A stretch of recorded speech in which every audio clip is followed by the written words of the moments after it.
record back in the 1950s, who are said to have been part of a classified project that created a device that can look into our past, which all came out in a book called The New Mystery of the Vatican, written in 2002 by Francois Brune, a priest who worked very closely with the Vatican, who was told by his colleague, Father Pellegrino Ernetti, a priest, monk, and exorcist, who was also a scientist, engineer, and lifelong scholar. Quite the decorated man, and a well-educated guy too, like he definitely wasn't a crackpot or anything. While the two were discussing interpretations of the Bible in the 60s, Ernetti claimed that he had seen exactly what happened in the book with his own eyes. Just a decade earlier, he was working on a project deciphering old Gregorian chants from tape recordings, when he seemingly heard the voice of the head priest's deceased father talking through the recorder, like they tapped into a conversation he had decades ago when he was still alive. Captivated by the idea of capturing sounds from the past, Ernetti got together a group of scientists to work on a new project commissioned by the head priest, among whom was rumored to be Enrico Fermi, the father of the Fermi paradox and the creator of the world's first nuclear reactor, and Werner von Braun, a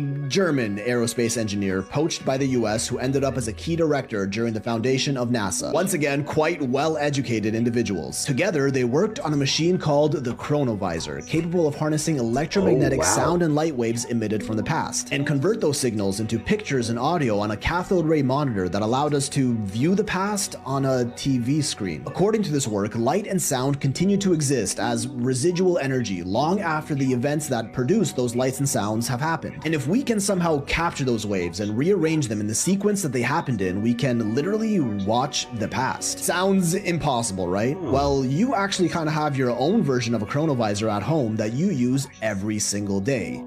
A mirror. When you look into a mirror, you're not actually seeing yourself as you are, but as you were fractions of a millisecond ago, due to the time it takes for the light to bounce off the mirror and into your eyes. When you look at the night sky, it's the same thing. The amount of time it takes for the light emitted by the stars to reach us on Earth means we're looking at them as they were hundreds of thousands, millions of years ago. We are seeing into the past. The Chronovisor took this idea, but instead of distance, applied it to the fourth dimensional plane, observing light and sound emitted from a specific place and time. It used a series of special antennas to capture these waves and convert them to audio and video on a screen, a device that can view events from anywhere and any time in history on a TV monitor just by setting a date and location. Not exactly a time machine, but a time viewer, a project that Ernetti had been a part of since 1952. And he himself insisted to Francois Brune that he saw events like speeches by Napoleon and Mussolini, views of ancient Rome, even listened to famous unfinished plays by ancient Roman poets, only fragments of which existed at the time, and Ernetti wrote them out in full, which still exist today. But as religious scholars, what they were really interested in were biblical events like the final days of Jesus, the creation of the 10 Commandments and such. In the book, Ernetti is quoted as saying, "We saw everything, the agony in the garden, the betrayal of Judas, the trial, the crucifixion." But he knew people wouldn't believe him if he just told them about it, so he took pics. In the book, Brune shows the actual photos of Jesus' crucifixion and other historic events that Ernetti snuck photos of from the Chronovisor. This one allegedly of Jesus getting crucified, and another one of him talking to his followers, which might actually just be low-resolution photos of this statue and that painting, questioning the legitimacy of these photos, but Brune insists the machine was real. One that could view any place from any point in time, including what you were doing in your room last night, all documented in Francois Brune's book, which even includes schematics of the device itself. Ernetti and his team presented the device to Pope Pius XII in the 50s, who immediately confiscated and dismantled it out of fear of getting into the wrong hands. Clearly, being able to spy on anyone who said anything at any time could be catastrophic if it got out. In 1972,